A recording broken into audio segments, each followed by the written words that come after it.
خیالت راحت شد؟ بازار باشه. خوب کاسبی را انداختی والا. از کی تا حالا مهریه گرفتن شده کاسبی؟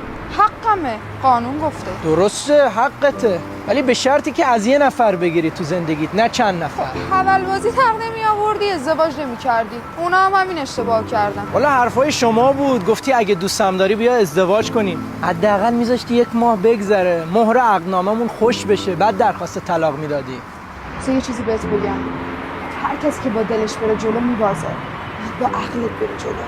من دلی با تو بستم، ولی الان دیگه تلکه کردن مد شده. من دستم به دهنم میرسه الان مهریت خوشحال گرفتی داری میری. دلم به حال اون مردای بدبختی میسوزه که به طور زنایی مثل تو میدونی میکنن. مشکل شما مردا چیه؟ شما مردا عقل تو سرتون نیست، جای دیگه. چرا این کارو میکنی؟ میدونی چیه؟ هر آدم بدی توی زندگیش یه روزی یه آدم خوب بوده. منم زندگیمو مثل توی زمانی خیلی دوست داشتم، تا اینکه یه نر اومد و خرابش کرد. بچه‌مو 6 سال ندیدم، ازم گرفتنش.